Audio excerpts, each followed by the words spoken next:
வணக்கம். உங்களோடு சில மணித்துளிகள். இன்று பார்வையற்றவர்கள் மிக பாதுகாப்பாக இருக்க வேண்டிய ஒரு சூழ்நிலையில் இருக்கிறோம். அது சார்ந்து நாம் இன்று பேசுவோம். பார்வையற்றவர்கள் பல இடங்களுக்கு நாம் பயணிக்கிறோம். அதுவும் பிறருடைய உதவி இல்லாமல் பயணிக்கிற ஒரு கட்டாயத்தில் நாம் இருக்கிறோம். எல்லா நேரங்களிலும் நமக்கு உதவி கிடைக்குமா என்றால் நிச்சயமாக இல்லை. இருந்தாலும் நம்முடைய பயணம் தொடர்ந்து தான் ஆக வேண்டும். நமக்கான வாழ்க்கை, நமக்கான உலகம் இல்லையா, நமக்கான தேடல் எல்லாம் இருக்கத்தான் செய்கிறது. பார்வை உள்ளவர்களுக்கு எப்படியெல்லாம் இருக்கிறதோ அதுபோன்று நமக்கும் அப்படிப்பட்ட தேவைகள் இருக்கத்தானே செய்கிறது. கண்டிப்பாக இருக்கும். அந்த அடிப்படையில் நம்முடைய பார்வையற்றவருடைய நிலையை நினைத்து பார்க்கிற போது சில நேரங்களில் வருத்தம் இருக்கிறது. வெளியில் செல்லாமல் இருக்க முடியுமா?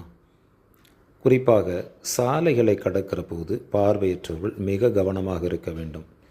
20-30 ஆண்டுகளுக்கு முன்னால் இந்த நிலை இல்லை. வாகன நெரிசல் மிக குறைவு. சாலைகளும் கூட பெரிய பெரிய சாலைகள் இல்லை. அதாவது அகன்ற சாலைகள் கிடையாது. சிறிய சாலைகள் இருக்கும். ஒரு சில இடங்களுக்கு போகிறது தான் பெரிய சாலைகள் இருக்கும். அதை எளிதாக கடந்து விடலாம். கொஞ்சம் சத்தம் அமைதியான பிறகு நாம் எளிதாக கடந்து விடுவோம். சாலையை கடப்பதற்கு நேரம் ஒன்றும் அதிகம் எடுத்துக்கொள்வதற்கு வாய்ப்பில்லை. ஆனால் இப்பொழுது எப்படி இருக்கிறது என்றால் 4 வழி சாலை, 6 வழி சாலை இப்படியெல்லாம் வந்துவிட்டது. அதை கடக்க வேண்டுமென்றால் மிகவும் கடினம். ஏன்னா யாரும் இல்லாமல், பார்வை உள்ளவர்கள் இல்லாமல் பார்வையற்றவர்கள் சாலையை கடந்து விட முடியாது. அப்படி கடந்தால் ஆபத்து நிச்சயம், விபத்து கண்டிப்பாக நடக்கும். இதை நாம் நினைவில் வைத்து கொள்ள வேண்டும். இன்னொரு சிக்கல் நமக்கு வந்திருக்கிறது.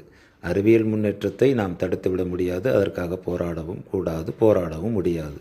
என்னவென்றால் மின்சாரத்தில் இயங்கக்கூடிய வாகனங்கள், எலக்ட்ரிக் கார், எலக்ட்ரிக் பஸ் இந்த மாதிரியெல்லாம் வந்துவிட்டது. அதில் இதையெல்லாம் சவுண்டு மிக கம்மியாக இருக்கும். அது நாம் தூரத்தில் வருகிற போது அவ்வளவு சீக்கிரம் நாம் கேட்க முடியுமா என்றால் நிச்சயமாக இல்லை. இது ஒரு சிக்கல். அடுத்து இந்த பின்னாடி இன்ஜின், பஸ்ஸில் பின்னாடி இன்ஜின் வருகிறது. அந்த பஸ்ஸு கடக்கிற போது இப்போ தான் பஸ்ஸு போகுதுன்னு சொல்லுவோம். ஆனால் அது கடந்து விடும். ஏன்னா இன்ஜின் முன்னாடி கேட்டே நாம் பழகி போனோம். அந்த பஸ் வருகிறதே நமக்கு சத்தமே கேட்காது. பஸ்ஸு கடந்த பிறகு தான் சத்தம் கேட்கும். இது எவ்வளோ பெரிய ஆபத்து. இது பெரிய சாலைகளில் நான் சொல்லவில்லை. பெரிய சாலைகளில் நாம் கடப்பதற்கு யோசிப்போம், யாராவது உதவி தேடுவோம். ஆனால் சிறிய சாலைகள் இருக்கிறது அல்லவா, இந்த குறுக்கு சாலைகள், சின்ன சின்ன குட்டி, அதாவது கிராமத்துக்கு போகிறது, இங்கேயும் அது போன்ற பேருந்துகள் வருகிறது. இங்கே சின்ன சாலை தானே, நமக்கு வண்டி வராதுன்னு கடக்கிற போது அந்த பின்னாடி இன்ஜின் வருகிற போது நமக்கு மிகப்பெரிய ஆபத்து இருக்கிறது. இதையெல்லாம் நீங்கள் கவனத்தில் வைத்து கொள்ள வேண்டும்.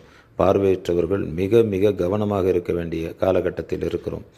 ஏன்னா குறிப்பாக நாம் சாலைகளில் போகிற போது மக்கள் நடமாட்டம் உள்ள இடத்தில், பஸ் ஸ்டாப்பிங் இருக்கிற இடம் அல்லது மக்கள் சந்திப்பு, சிக்னல், இந்த மாதிரி இடங்களில் மக்களோடு மக்களாக சேருகிற இடத்தில் நாம் அங்கு அவர்கள் உதவியோடு சாலையை கடப்பது மிகவும் நல்லது.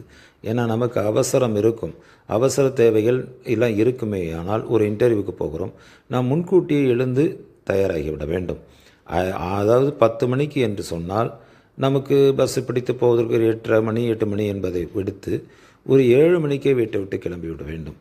அப்பொழுதுதான் இப்படிப்பட்ட ஒரு சூழலில் இருந்து நாம் நம்மை காப்பாற்றி கொள்ள முடியும். என்னடா இதெல்லாம் சாதாரண விஷயம் தானே அப்படின்னு கடந்து போகாதீங்க. ஒரே ஒரு நொடி தவறினாலும் கூட மிகப்பெரிய சிக்கல்களை, ஆபத்தை, விபத்தை நாம் சந்திக்க வேண்டியது இருக்கும். பார்வையற்ற மாற்றுத்திறனாளிகள் இதையெல்லாம் கவனத்தில் வைத்து கொள்ள வேண்டும். நாம் இன்று ஒரு நெருக்கடியான உலகத்தில் வாழ்ந்து கொண்டு இருக்கிறோம். நாம் எங்கு சென்றாலும் போராட்டம் இல்லையா, எங்கு சென்றாலும் நமக்கான உரிமைகளுக்காக குரல் கொடுக்க வேண்டிய ஒரு சூழலெல்லாம் இருக்கிறது. இந்த நேரத்தில் இந்த பாதுகாப்பு, நம்மை பற்றியான கவனம் இல்லை என்றால் அது எவ்வளவு பெரிய வருத்தமாக இருக்கும். ஆகவே நாமே சுய பரிசோதனை செய்து கொண்டு சாலைகளை கடக்கிற போதும் சரி, பேருந்தில் பயணத்தில் எங்கு போனாலும் சரி, மிக கவனத்தோடு இருப்பது நல்லது. நம்முடைய அன்றாடம் கடமைகளில் இதை ஒன்றாக நாம் இணைத்து கொள்ள வேண்டும். இது முக்கியமானதும் கூட. அடிப்படையே இதுதான் இல்லையா? அடிப்படையே இதுதான் என்பதை புரிந்து கொண்டால் நலமாக இருக்கும்.